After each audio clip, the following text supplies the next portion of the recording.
What's up, Cowboys Nation? Before we dive into this exclusive report, I've got to ask, do you want the Cowboys to dominate the trenches again like we did in the glory years? Of course you do. That's exactly what this team is working on this offseason, improving, evolving, and toughening up. The Cowboys aren't just making noise, they're chasing a new identity, and it all starts up front. So if you're pumped to see this team get back to being bullies in the run game and protect our quarterback like it's Fort Knox, smash that like button and make sure you're subscribed. You don't want to miss what we're talking about today, because while everyone's looking at the shiny draft picks and skill guys, I'm telling you right now, the Cowboys might still have one more nasty move up their sleeve, and it involves a 330-pound monster who just might be the heir to Zach Martin's throne. Let's talk about Will Hernandez and why this quiet move might be one of the smartest ones left to make this offseason. Let's set the record straight. Yes, the Cowboys technically have 14 offensive linemen on the roster right now. On paper, that sounds like depth. That sounds like we're covered. But let's be real. Not all bodies are created equal. Zach Martin, future Hall of Famer, is gone. Retired. He's left a massive hole at right guard that's not just about X's and O's. It's about leadership, physicality, and the ability to go toe-to-toe with the best interior defenders in the league every single week. Now let's look at what the Cowboys have done. They brought in Robert Jones from Miami. Talented? Sure. But he struggled as a full-time starter and comes in on a cheap deal. They added Sahdik Charles, who literally retired last season before signing with the Cowboys, probably on a vet minimum deal. Then there's Brock Hoffman and TJ Bass. Two young guys who fight like hell but were undrafted. No guarantees. No long-term investment. That's not a recipe for consistency. That's not a replacement for Zach Martin. That's just a room full of maybes. So while the front office says they want to be tougher, more physical, better in the trenches, the actions haven't quite matched the message. Yet, this is where Will Hernandez comes in. He's 6'2", 330 pounds of attitude, and the definition of a road grader. He's been through the wars, first with the New York Giants and more recently with the Arizona Cardinals, where he quietly revived his career under, guess who?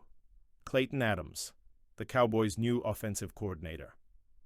Yep, there's already a connection there. Adams knows exactly how to get the most out of Hernandez, and the fit couldn't be more obvious.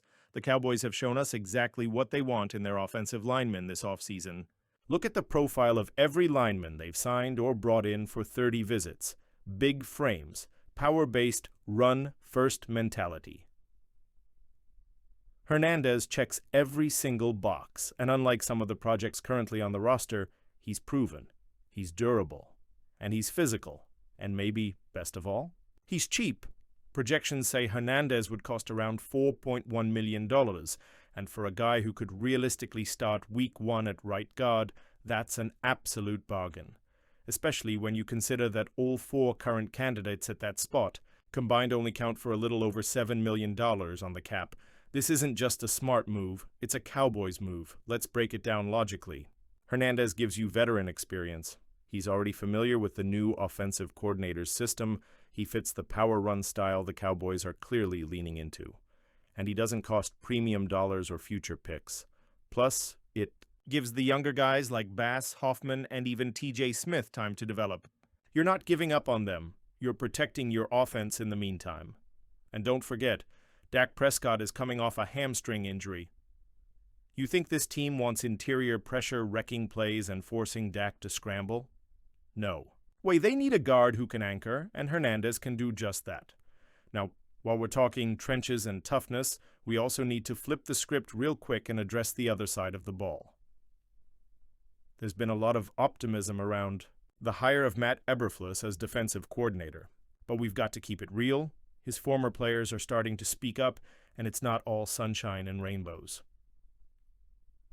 In a new interview with Esquire magazine, Bears quarterback Caleb Williams, that Caleb Williams, was asked about what went wrong in Chicago, and he didn't hold back.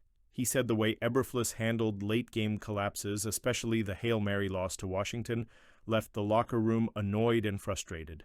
The Bears were on the verge of being 5-2 and then fell into a 9-game losing streak. Eberflus never regained the room, and he was fired on Thanksgiving. Now look, Eberflus isn't going to be calling timeouts here in Dallas. He's not in charge of clock management. But when you hear stuff like this, it does raise a fair question. Can he lead a defense in high-pressure moments? That's something we'll be watching closely, because in Dallas you will be tested, especially in December and January. Cowboys Nation. Here's the deal. You can carry 14 offensive linemen into camp. You can say you've got options, but at the end of the day, you can't replace Zach Martin with a shrug and a couple of vet minimum deals.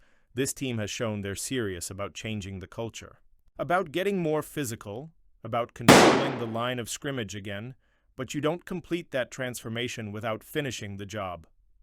Will Hernandez might not be a flashy name, but he's a tone setter, a wall in the run game, a guy who could walk into the star tomorrow and start.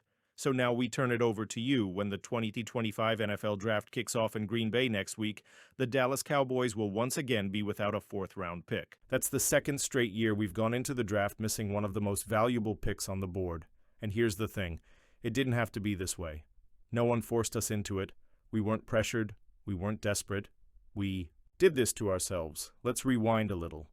It all started back in 2023. Before that season even kicked off, Jerry Jones decided to swing a deal with the San Francisco 49ers for quarterback Trey Lance, giving up a 2024 fourth-round pick in the process. At the time, Lance had just been demoted to third string. He was a former number 3 overall pick that the Niners had given up 3 first-rounders for, but it was clear he wasn't their future. Kyle Shanahan moved on. So what did Jerry see? Some people said it was a buy low deal. Others thought maybe it was Jerry chasing that old Jimmy Johnson magic, like when we traded for Charles Haley in 1992 and went on a Super Bowl run. But let's get real here. Charles Haley was the final piece of a contending team. Trey Lance was not. In fact, if we're being brutally honest, and you know I keep it 100% with y'all, Lance never looked like part of the plan. He rode the bench for 2 seasons, and when he finally got a start in last year's finale, it was unimpressive to say the least. Meanwhile, that fourth-round pick we gave up, it became Malik Mustafa, a rookie strong safety who made an instant impact for San Francisco, a guy who would have looked pretty darn good in Dan Quinn's, now Eberflus's, secondary last season. And now, Trey Lance is gone, off the roster. He's with the Los Angeles Chargers. Poof, a fourth-round pick, wasted. Now, you'd think that would be a lesson learned, right?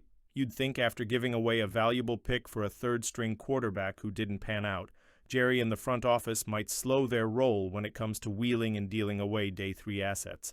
But no. By November 2024, they were back at it, this time trading their 2025 fourth-round pick to the Carolina Panthers for wide receiver Jonathan Mingo and a 7th-rounder. Now on paper, Mingo looked like a solid addition. He was a second-round pick in 2023, and the Cowboys had him high on their draft board. But let's talk facts. By the time Dallas traded for him, he had played in 24 games, started 19, caught 55 passes on 111 targets, totaled 539 yards, and 0 touchdowns let. Me repeat that. 0 touchdowns. Of those 55 catches, only 19 resulted in first downs. And with the Cowboys? In 8 games, he caught just 5 passes for 46 yards, no scores, and barely moved the chains. Compare that to what Carolina will now get with pick 114 overall in this year's draft, a valuable mid-round selection where the Cowboys have found starters and difference makers in recent years. Don't sleep on the 4th round, folks. It's not just filler. It's where the Cowboys have struck serious gold over the past decade. Here's a quick look. 2016, Dak Prescott. You might have heard of him. 2018, Dalton Schultz, a reliable starter at tight end. 2019, Tony Pollard, explosive playmaker and 1,000-yard rusher. 2020, Tyler Biadasz, became a starting center. 2022, Jake Ferguson. Emerging as one of the best young tight ends in the league. That's 5 legitimate contributors, all taken in the same round the Cowboys just tossed away 2 years in a row. And listen, I get it. Not every 4th-round pick turns into a Pro Bowler. But when your track record is that strong, you've got to respect the process and keep those picks unless the return is worth it. The problem here isn't trading draft picks. It's how the Cowboys have made these trades. They're betting. On upside and college scouting reports, instead of what's actually happened on the NFL field, they looked at Trey Lance as a potential Dak replacement or leverage play, and neither worked. They looked at Jonathan Mingo like he was still the second-round steal they missed out on, and he wasn't. Meanwhile, the teams are using those fourth-rounders to add cheap, young talent to key positions. Something we desperately need with how top-heavy our salary cap is becoming.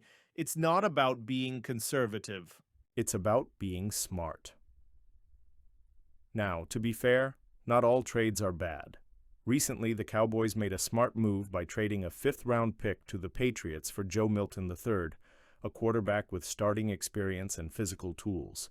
That deal gave them a solid backup and kept their draft pick count at 10. That's a win. But the last two fourth-round trades? Not even close. If the Cowboys want to compete in a league where depth matters, where injuries happen, and where rookies make real contributions, they've got to treat every pick like it counts, especially the ones in the fourth round. Because let's be honest, we can't afford to keep swinging and missing on these deals if we want to get past the wild card round and back to the promised land. Is Will Hernandez the right guy to take over for Zach Martin? Would you trust him to hold it down for 17 games, or do you think the answer's already in the building? And what about the Matt Eberflus criticism? Are you concerned about that as we build a new defensive identity? Let me know what you think in the comments. I'm reading them all. And hey, if you're new here or just love talking Cowboys football like I do, make sure to hit that like button, subscribe, and tap the bell so you never miss a video. We're just getting started. The draft is around the corner. Camp battles are heating up.